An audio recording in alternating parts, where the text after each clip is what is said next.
ডাক দাও আহ আহ আহ আহ ডাক দিবার কইছি Kaká Kaká Kaká Kaká Kaká. সুপ্রিয় ভিউয়ার্স, আসসালামু আলাইকুম। আশা করি সকলে আছেন ভালো।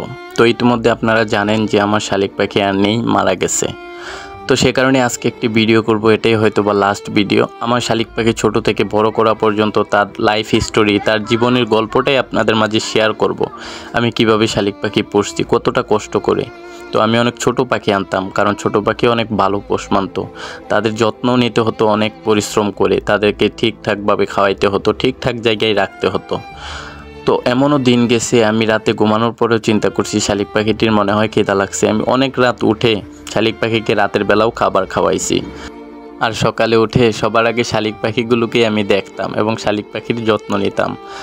তো দিনের অর্ধেকটা সময় প্রায় পাখির পিছনে আমি ব্যয় করি। তখন পড়ালেখা করতাম আর পাখি পালতাম। তো অনেকটা ভালোই লাগতো ছোটোবেলার জীবন। তো অনেকেই শালিক পাখি পোষেন, পালেন, কিন্তু অনেকেই কিন্তু বেশি দিন পালতে পারেন না, শালিক পাখিগুলো মারা যায় যত্নের অভাবে। তো আমার কাছে এরকমটা না, আমি পাখিকে কখনোই অবহেলা করি না, যে কারণে শালিক পাখিগুলো মারা যাবে কোনোভাবে। তাদেরকে গোসল করানো, খাওয়ানো ইত্যাদি সব কিছুই আমার হাতেই হতো। এবং কি দিনের কিছুটা সময় আমি তাকে নিয়ে ঘুরতাম, তাকে পোষ মানানোর চেষ্টা করতাম। এভাবে খুব ভালোই পোষ মানত শালিক পাখিগুলো। তো আমার কাছে কিন্তু অনেকটাই শালিক পাখি ছিল। তো আমি যখন ঢাকায় চলে যেতাম বিভিন্ন কাজে, তখন শালিক পাখি আমার সাথে করেই নিয়ে যেতাম। তো এখন যেটা দেখতে পারতেছেন এটা হচ্ছে ঢাকা। তো ঢাকায় যখন আমি যাই, শালিক পাখিগুলো অনেক কষ্ট করে খাঁচার ভিতরে ভরে, কিন্তু গাড়ি দিয়ে গেলে অনেকটাই কষ্ট হয়, তাও আমি কষ্ট করে হলেও শালিক পাখিগুলোকে আমার সাথে রাখতাম। তো আমি যতবারই ঢাকা যাই শালিক পাখিগুলোকে নিয়ে যাই। তো আমার কাছে 2 বছর আগেও 4 থেকে 5টা শালিক পাখি ছিল। তো শালিক পাখিগুলো কষ্ট করে পালার পর বড়ও হয়ে যায়।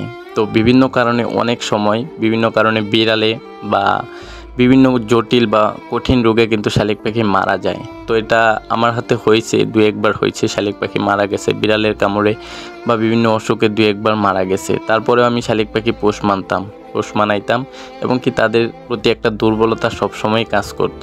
তো শালিক পাখিকে আমি কখনোই বন্দি অবস্থায় পালন করি না। শালিক পাখিকে আমি দিনের অনেকটা সময় ছেড়ে রাখি। যখন আমি বাড়িতে থাকি তখন শালিক পাখিগুলোকে তাদের স্বাধীনভাবে চলার জন্য খাঁচা থেকে বের করে দেই। তো অনেকেই আবার ভাবেন যে শালিক পাখির পালক কেটে দিয়েছি, না, এটা কখনোই করবেন না। তাদের যেই পালকগুলো সেটা কখনো কাটবেন না, তাদের স্বাধীনভাবে চলতে দিন। কথায় আছে, যে থাকার এমনিই থাকবে, আর যে চলে যাওয়ার যত বাধা আসুক তাও সে চলে যাবে। তাই তাদেরকে কখনো বন্দি অবস্থায় রাখবেন না, তাদেরকে পোষ মানানোর জন্য বন্ধুসুলভ আচরণ করুন, তাদেরকে ছেড়ে রাখুন, তাদেরকে সময় দিন, দেখবেন শালিক পাখিগুলো খুব ভালো পোষ মানবে। তো এইভাবেই আমি শালিক পাখিগুলোকে পোষ মানাই। তো অনেক কষ্ট করেই পোষ মানাইতাম শালিক পাখিগুলোকে। তো শালিক পাখিগুলো খুব ভালো কথাও শিখে যায়।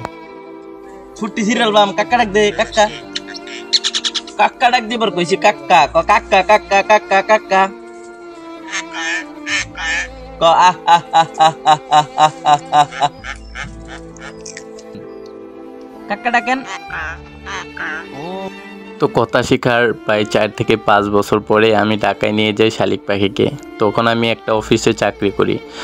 তো আমি রাতের বেলা শালিক পাখিগুলোকে এসে দেখে খাবার খাওয়াই এবং রাতে ঘুমিয়ে যাই। সকালে উঠে দেখি একটা শালিক পাখি মারা যায়। তো কী কারণে মারা যায় সেটা আমি বুঝতে পারি না। তো অনেক কষ্ট হয়েছিল সেই দিন।